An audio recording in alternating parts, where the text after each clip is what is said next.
לא, הנה, הנה. Now it's red. אוקיי. Oh, not right.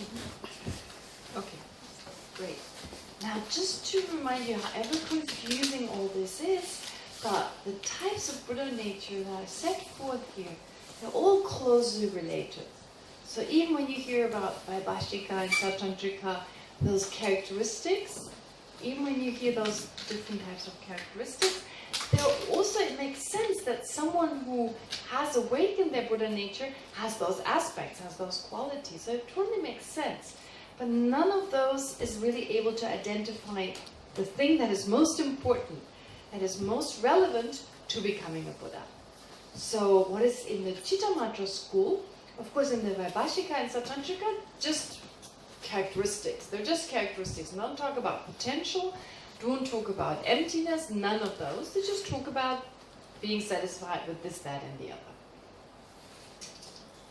And then in the Chittamatra school, they already mentioned potential, imprints, seeds, very important. No mention of emptiness, no mentioning of the fact that the mind lacks inherent existence. That's not mentioned.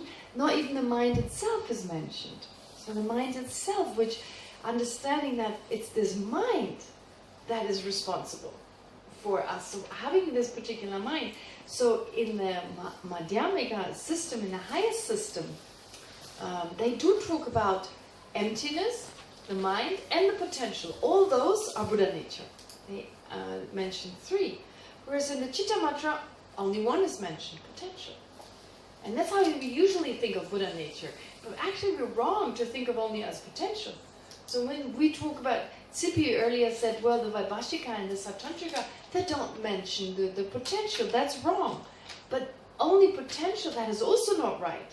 Because you need more than that. So Buddha nature is more than that. So we're taking it step by step. First we're introducing something that is just a result of one's Buddha nature evolving. Second, we talk about potential. And then the third one, this is where we're going to. But once you understand potential so extensively explained in the Chittamatra school, then when the Madhyamika school mentions potential, you already know. You have already a good sense of what potential means. We don't need to explain it any further. All we need to explain is the emptiness of the mind and the mind itself. Does that make sense? Mm-hmm. So it's really like a stepping stone in that sense. Okay. Now, of course, there's a little bit of discussion. We've had the discussion about, are there those who don't have a potential altogether? And we've come to see, well, some assert that, but in general, the highest, the most intelligent, if you like, the most reasonable followers of the Chittamatra, they would not assert that not everyone can become enlightened. They wouldn't agree to this. And of course, there's still some debate. There's some debate in the sense that some say, well, in some, so those who say all sentient beings will not become enlightened, how do they justify the Buddha saying all sentient beings will become enlightened? You have both sources. So the Buddha sometimes say all sentient beings will not become enlightened, and sometimes he says they will. So how do you understand when the Buddha says not all sentient beings will become enlightened? Well, we've already heard for a long time someone may not become enlightened, but in general they will. How do you explain when you're a follower of those who do not assert that all sentient beings will become enlightened? When you come across a quote that says all sentient beings will, that also needs to be explained. How do they explain it? And what they say, this is explained here on page 26, they say not everyone possesses Buddha nature, but everyone possesses a mind that is not in the nature of affliction. So this is really bizarre. They're basically saying those who assert that not all sentient beings will become enlightened, at least who are parts of the Chittamatra, they would say that when the Buddha says all sentient beings have the same nature of the mind, they're saying yes, they have the same mind, they have a pure mind, but they are unable to remove whatever is extra. Right? To us it seems to be a contradiction. The afflictions are not in the nature of the mind, so we should be able to remove them. But if we think about it, clearly there's a difference between having a pure mind and being able to bring this out. Right? Being pure underneath and being able to remove what's extra. Actually, there is a difference between the two, and they make that difference. But of course, in the Madhyamika school, they say everyone will not only does everyone have this pure mind, but everyone will remove what's extra. Okay, all right. So this should be enough in terms of some of the discussions here. And then what it also mentions, so there are all these debates, all these views coming in. And so in the same way as we learn from each other, with different ideas coming in, right? It just expands the whole idea. So likewise here, having different opinions coming in, sometimes people feel, oh, that's disruptive. I just want to understand the whole thing. But that's how you gain understanding. Just different ideas, and they need to be clarified. And so you come across some proponents, some followers of the scriptures who say naturally abiding Buddha nature refers to the mind. It naturally abides, so is there. Naturally abiding Buddha nature is the mind. So in the Chitta Mantra they say naturally abiding Buddha nature is a potential, evolving Buddha nature is a potential. It's very clear. The Madhyamika says evolving Buddha nature is the mind, and emptiness is naturally abiding. But no one says that the mind itself is naturally abiding Buddha nature. But there's some who say that. It naturally abides its Buddha nature. So that view is also expressed here. So in our texts, so this view is mentioned, that there's some Tibetans apparently who assert that the obstructed, clear and knowing aspect of the mind constitutes naturally abiding Buddha nature. They say this because Maitreya, he wrote a text called Sublime Continuum. Very beautiful text, Uttara Tantra. It's also called in Sanskrit, it's called Uttara Tantra. It's not Tantra, although it has the word Tantra in it. But actually Tantra, translated into English, the Sanskrit word Tantra means continuum. It just means continuum. So Tantra is often described as a continuum because you receive a teaching that is a lineage, that's a continuum from the past. Right? So it's just a word basically, so continuum here. And because Uttara Tantra means literally the sublime continuum, therefore you say in Sanskrit Uttara Tantra, but it's not a tantric text. And there you have a huge, very extensive explanation of what Buddha nature is. I have to talk a little bit more about Buddha nature, objective and subjective. Or objective emptiness and subjective emptiness. This is an idea. His Holiness mentions it so many times. And most people miss it. Most people don't even catch it when His Holiness talks about the second wheel and the third wheel. Right? But I'll mention this once we get to the Madhyamika. Very important. Maybe next time you won't miss it. His Holiness oftentimes starts his teaching with talking about objective clear light and subjective clear light. And so clear light doesn't mean emptiness doesn't mean the clear light mind in Tantra that is described, the subtle mind. In Sutra you have the same word. It's a very important word. Clear light can refer to emptiness and clear light can refer to the mind. Okay? Anyway, we'll come to this. So, but here someone is taking the Uttara Tantra, a text which talks a lot about the clear light here, the mind. Okay? They misunderstand. They think that naturally abiding Buddha nature refers to consciousness. And that is actually totally incorrect. Okay, so why? Because then I just like this part, I'd like to read it to you. It's so beautiful talking about Buddha nature. So it says, just as an expert seeking to get honey amid swarms of bees, having seen the honey, skillfully separates it from the swarms of bees. Likewise, the great sages with omniscient sublime vision, having seen Buddha nature, analogous to honey, irreversibly eliminates its obstructions, which are analogous to bees. So really, we need to just bring out the Buddha nature, right? We need to bring out the Buddha nature. So they're thinking Buddha nature is the mind, is the basic nature of the mind. That is like the honey. And the bees are the obstructions. Okay? So they think that's the naturally abiding Buddha nature. Just as the person who sought to get the honey, surrounded by myriads of bees, removed the honey and procured it as planned, likewise the uncontaminated awareness present in all embodied beings is analogous to honey. And the Buddhas, who are experts in conquering afflictions, analogous to bees, are like the person. So Buddha has actually taken his own honey, his own mental consciousness, removed the bees, and now has just the essence, the honey. So what's so beautiful about the Sublime Continuum in Maitreya's text, there's so many examples that are used to describe, very, very poetic examples, to describe what Buddha nature is.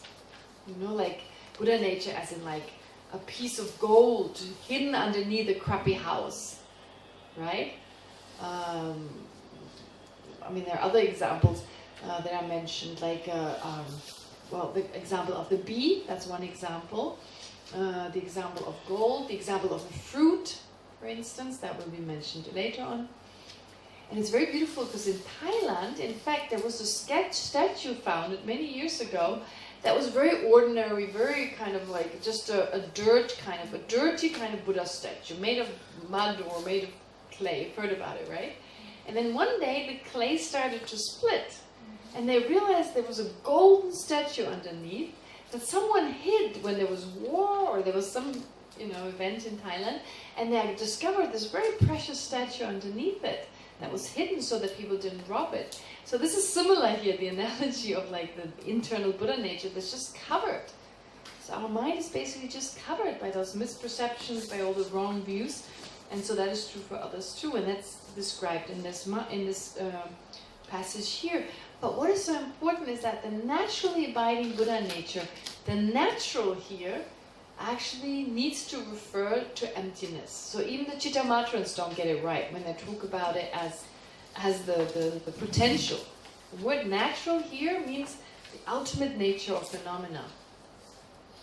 And so it doesn't make sense to say the mind is naturally abiding Buddha nature, because it's not the nature of all phenomena. So emptiness is really the nature of all phenomena. It's that underlying nature. And again, we haven't answered the question yet. Why is that so important? Why is that being chosen, if you like? Why do we say that is Buddha nature and not something else? Which we could. But this is particularly stressed. It's not the seeds. And of course, phenomena are merely imputed. Everything is really designated. So which one we choose to call it Buddha nature, well, it's not like there's a hard and fast rule. But the Buddha chose one, the understanding of which is most effective to understand that we can become Buddhas. If you think along those lines, it's not totally incorrect to say those seeds are Buddha nature. It's not like you are not allowed to call it that. To call the table Buddha nature, that would be ridiculous. But to call the seeds Buddha nature, it works. But understanding that the seeds are Buddha nature is not as effective as understanding what the Madhyamika sets forth. That understanding is really effective in understanding that we can all become Buddhas. And that's why I believe the Buddha calls that Buddha nature. Okay? All right. But before we get to the Madhyamika, we're almost there. There is still the Chittamatra school. Then you have followers such as Madhyamika scholars who look at the Chittamatra and say that explanation doesn't work. It doesn't work. There's no problem with saying the seeds, the potential, that is Buddha nature, because there is a type of Buddha nature. But saying it's naturally abiding Buddha nature, that is a problem. So they're asking, why are you calling that naturally abiding? And so you have this debate on page 28 when they say, well, this is not correct. Vimukti Sena. Have you heard of Vimukti Sena? Has anyone heard of Vimukti Sena? Yes. No. Yes? Yes, you've heard of him. Who is Vimukti Sena? I don't remember, but I remember we learned about him. Yeah. He's very important actually. When you study the Perfection of Wisdom Sutras, I have a little footnote somewhere. Where is it? I'm trying to find it. Because there it gives you an explanation who he was. He is very important. When you study the Perfection of Wisdom Sutras, you know about him. Pardon? It's page 6. Page 6? Yep. Down the bottom. Vimukti Sena. Oh yes, there we go. So Papa Namdröta, he lived around the 6th century of our common era, page 6. He is the author of the earliest commentary on the Abhisamaya Alankara. So remember I told you the Perfection of Wisdom Sutras, those particular sutras, it's the second turning of the wheel. Actually, they implicitly teach meditation, the path to enlightenment, and explicitly they teach emptiness. So implicitly they teach the means and methods to becoming enlightened. Explicitly they teach emptiness. Now, the explicit is easier to understand because it's explicitly laid out, very clearly laid out. The implicit is a little harder to understand. Think of the Heart Sutra. Does the Heart Sutra in any explicit way teach meditation? No, it doesn't. No eye, no ear, no nose. We're great. But it's said that implicit in that explanation, you also have an explanation of how to meditate. Explicit זה מפורש, ואימפליסיט זה מפרשנות אפשר משתמע. Yeah. So, therefore, the Perfectional Wisdom Sutras, they explicitly also teach emptiness, so also teach the path. And who explains that? Maitreya. Maitreya, in his Ornament for Clear Realizations, or Abhisamaya Alamkara, in that text, he very clearly explains what the Buddha said in the Perfectional Wisdom Sutras. And so one of the first commentaries on Maitreya's text was by Vimuktisena. So he's very famous for having composed one of the first commentaries. And then you've also heard probably of Vasubandhu, right? Vasubandhu, who composed the Abhidhamma Kosha. Now, Vibhuktisena was a nephew of a very famous Indian scholar master called Buddhadasa, and a disciple of Vasubandhu. And what is really nice about Vasubandhu is he had 4 disciples, or more than 4, but 4 distinctive disciples, who were all better than Vasubandhu in a certain area. So this is beautiful, actually. This is oftentimes cited. Even if you have a teacher, you can be better than your teacher in terms of certain understanding. I mean, you start off with having inferior understanding, otherwise you wouldn't choose that person as your teacher. But as you evolve, actually a teacher would be happy about it. I mean, if it's a qualified teacher, if your qualities grow beyond that of a teacher, I mean, there are different types of qualities, of course. There are scholastic qualities, and there are realizational qualities. Usually you choose a teacher in terms of their realizations, like His Holiness the Dalai Lama. To catch up with His Holiness is a bit difficult, I would say, right? So, and even scholastically, I mean, very difficult. His Holiness is such an expert on things.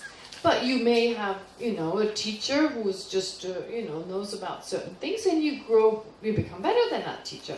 And then that teacher, if he or she is a qualified teacher, will be happy about it. So an example... How do you know if it's better or not? Huh? How can you measure in this philosophical area if it's better? It's quite easy. If They understand deeper. both give a talk, one gives this very extensive, amazing explanation, and the other one gives a lesser, right? You can compare. So it's charisma or something? No, it's just knowledge too. You have widely read, you have deeper understanding. Scholastic, not realization. Well, even this scholastic, but a deeper understanding of what the meaning of this passage is. Mm-hmm. It's like, even on the level of understanding, it's not just about information, but what is really meant by this. What is on the deeper level. Mm-hmm. I mean, what we do is just scholastic. But, some of my classmates, some of my friends, they had a better understanding. They really connected this to this and this to that. They had a deeper intellectual understanding. There's so many different levels of understanding, and that's reflected in their texts. So when Vasubandhu explains something, it's not as explained. So here, usually they say Vasubandhu had 4 great disciples who were more learned in particular topics than himself. So probably Vasubandhu couldn't know all these topics, so each one of them individually chose a topic and they became more learned in it. Vimuktisena was more learned in the Perfectional Wisdom Sutras. Dignaga was more learned in the Pramana or logic. Stiramati was more learned in Abhidharma, and Gunaprabha was more learned in the Vinaya. So he was famous for having those 4. He was famous for other reasons, but also having 4 disciples who are better. And it's like oftentimes cited because sometimes people feel the relationship between the teacher and the student can be so complicated. It's not an easy relationship. And sometimes people feel, I'm not respectful if I debate with my teacher, if I doubt what my teacher says. But actually, the way I was trained, we always doubt what your teacher says. You always debate with the teacher. It's not disrespectful. It's actually a good sign. You're questioning, you're debating. It's a beautiful thing. And taking it even to that degree that the disciple may become much more learned, and then the teacher will rejoice. If it's a good teacher, they would be like, how wonderful. Like a parent. Like a parent, yeah, similar to a parent. You give your children education, and they end up with a college degree, and you never did. So that's a true teacher. So that's emphasized that you don't need to feel shy about being better than your teacher. That's okay. The teacher will be happy, and it's beneficial. But about this better than a teacher, the other option is to be like a parrot and say exactly what your teacher said. Of course, that's different. That's not. That's what you don't want to be like a parrot. Yes, so it's the must option is to take the level that the teacher took you and then Go deeper. go Yeah. deeper or higher.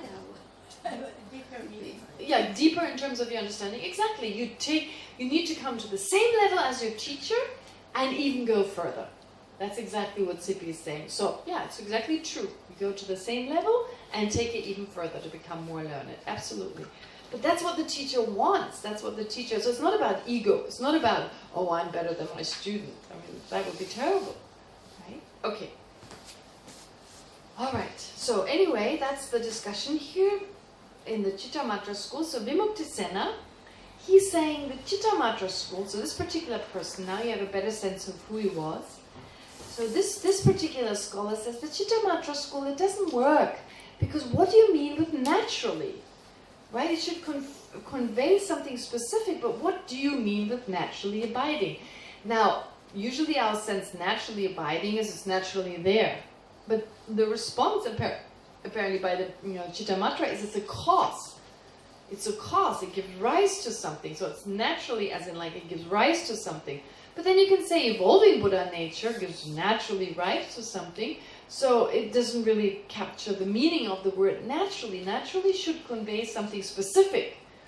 Because that's a Madhyamika person, of course, saying naturally should means the ultimate nature of the phenomenon. So the word naturally should convey this, and it doesn't convey that. So this is their criticism, but of course in the end it's a matter of how you use the word.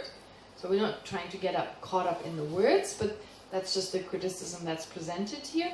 And again, whoever puts together these texts, they feel very strongly that this is something to reflect upon. Okay, so that's what it says here. And then you have this whole discussion here. Why just naturally abiding as like being a cause of something, that is not enough. There should be a different meaning with regard to naturally abiding. Okay, so you can read this at your own time. That's on page 30. I don't think I need to read through it because it just becomes boring and terse, etc. But this basically completes the explanation of the two types of Buddha nature according to the Vaibhashika and Satantrika. Okay? And secondly, of the Chittamatra. So again, to remind you, we'll do a meditation now, but to remind you, how is this relevant to ourselves? What I think is so beautiful, the first four are beautiful in terms of checking my own mind. Do I have any of these qualities? Am I actually moving towards spiritual practice? Or am I more superficial? Like, am I more content? I'm less attached towards external phenomena? And is there joy in transforming my mind? So it's just a nice way of checking. So this being taught, it's not saying it's actual Buddha nature, but to check, do I have these qualities? It's just to kind of go, yeah, maybe, oh, that one not yet. Okay, need to work harder on this, etc. And of course it just happens to be that this is the basis of many spiritual practice. Because who was it? Who said it like, it's an internalizing? Leron had said it, right? Yeah. So Leron was saying because spiritual practice is about turning inwards, leaving aside the external material world and finding happiness within. So there's of course similarity, and that comes through in that understanding. Okay, but then more specifically the Chittamatra, they talk about the imprints. So we have a natural potential, and that natural potential can be nourished, can be brought to fruition. So all that they say is actually there's no disagreement on this. What they say is totally accepted by the Madhyamika. But the Madhyamika says there's more. There's more. That in itself is not enough, but understanding it can be very beneficial. So I thought we'd do a meditation on this now, also bringing in the Madhyamika view and just deepening our understanding of what we've learned.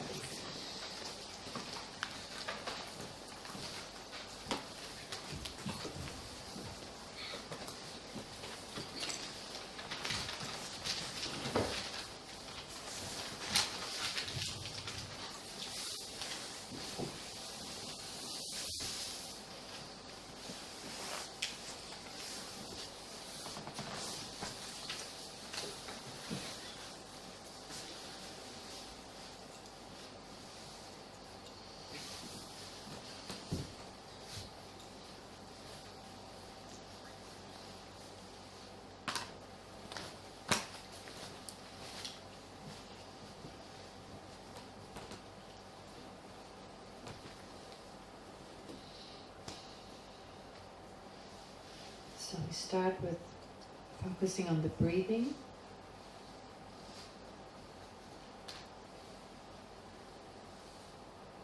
To activate our alertness, our mindfulness.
According to the mind-only or Chitta Matra system, naturally abiding Buddha nature refers to the potential of our mind to become a Buddha,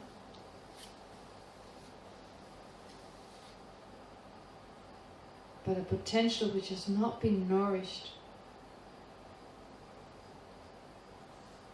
by the Dharma.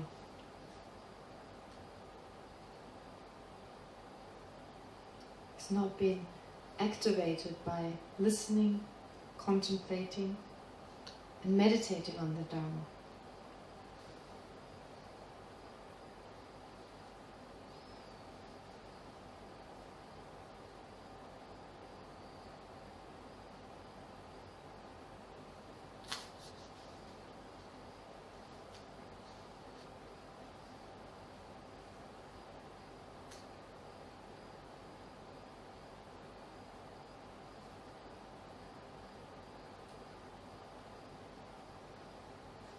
Taking yourself as the example, think of your own mind having the potential to become fully enlightened.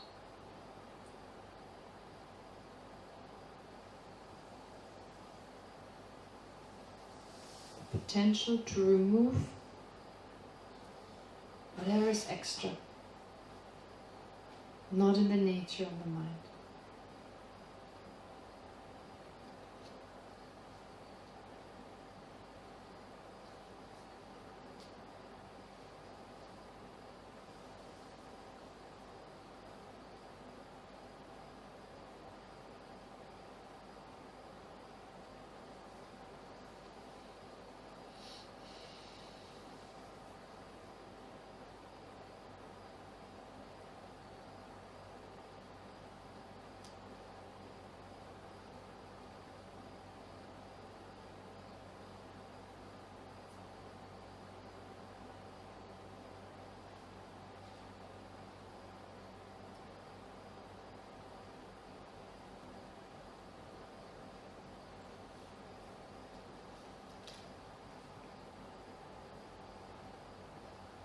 It's a seed to remove our misperception,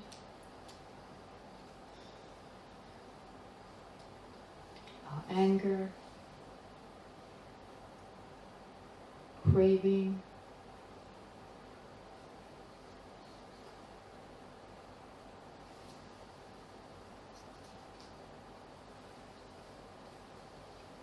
and likewise our fear, sadness, confusion, and so forth.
And that potential, once it's been affected by listening, contemplating and meditating on the Dharma, it starts to grow.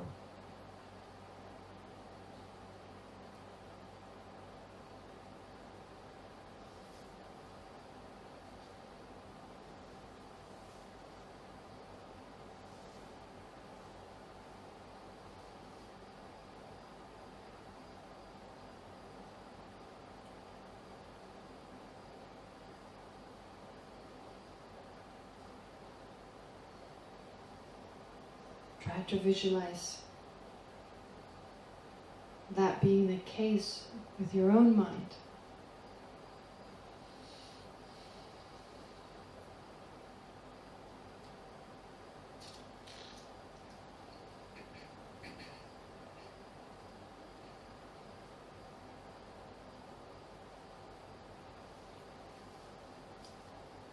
Your afflictions decreasing.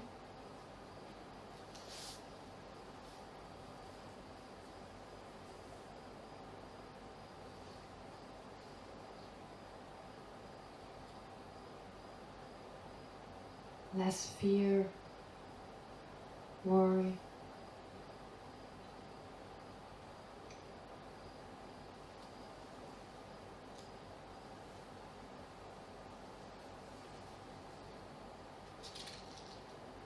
And instead,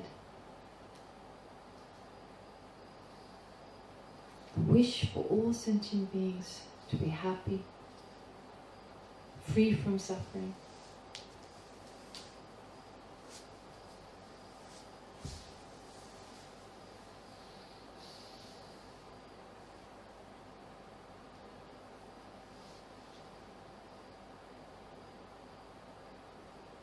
Whole life being driven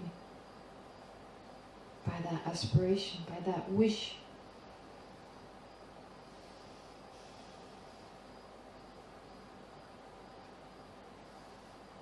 To protect sentient beings from suffering.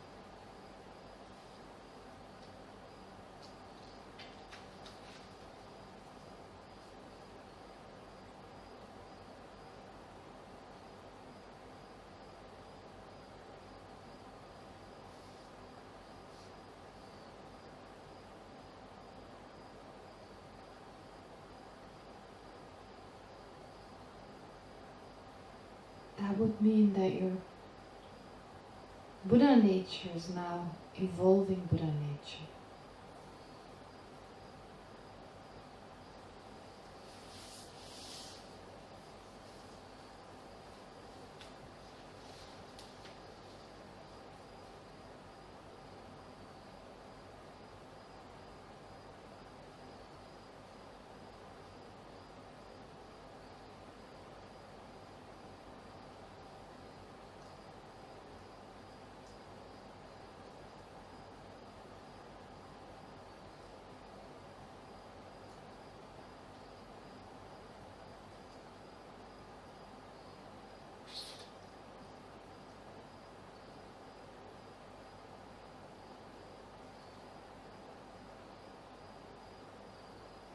But then think that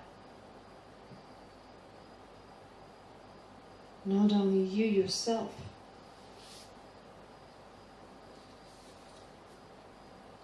have no reason to feel angry and low about yourself.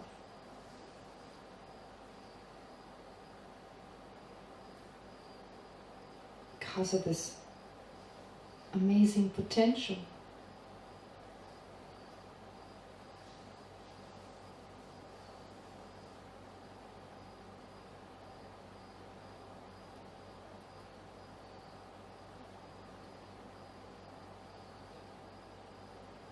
Other sentient beings have the same potential.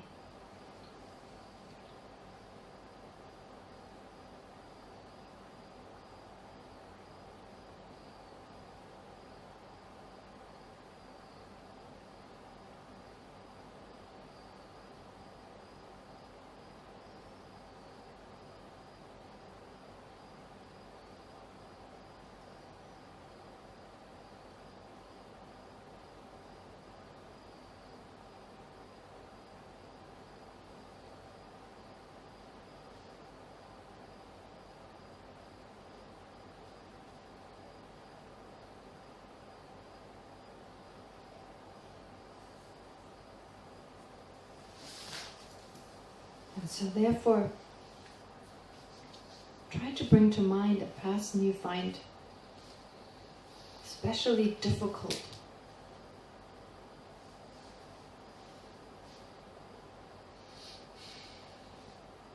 obnoxious,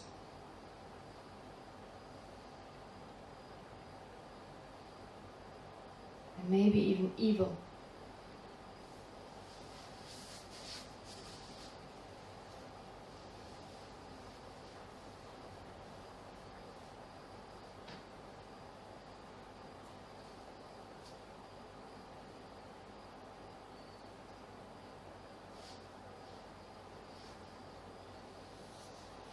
And check whether you can see beyond their temporary faults.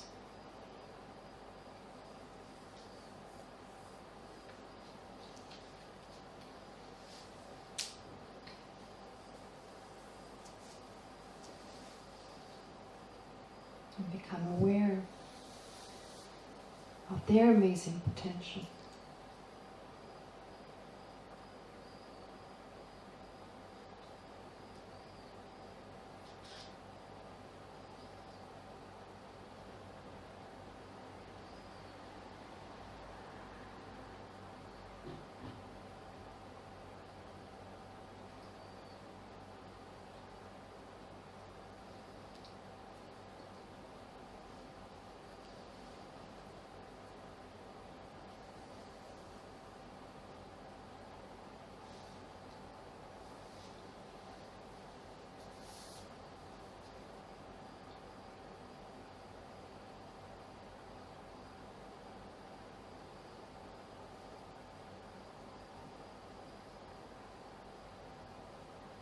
Try to generate a sense of closeness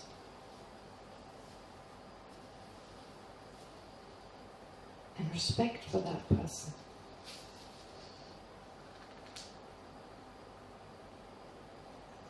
Connecting with their true Buddha nature.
And try to expand it towards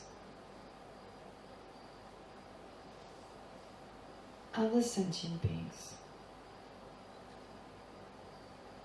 The 7 billion humans on this planet.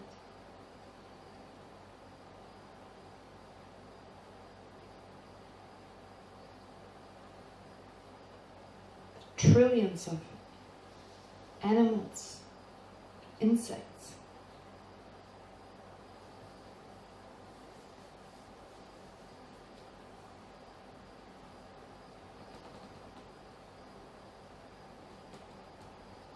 All their restrictions are merely temporary.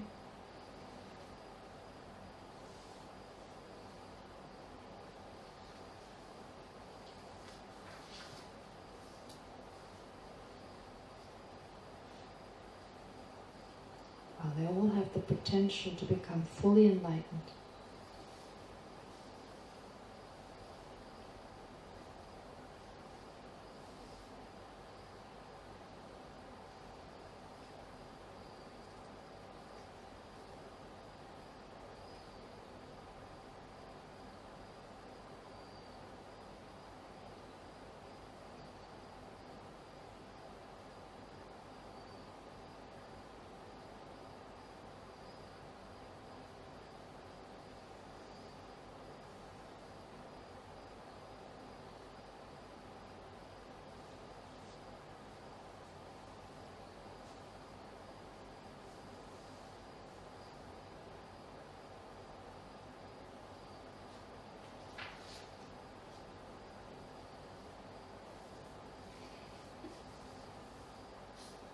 And so now in conclusion,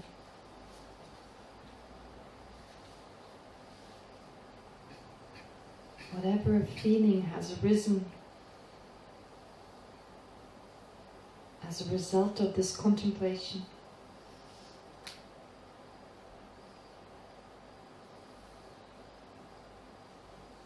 spend a few moments just focusing single-pointedly on that feeling. And allow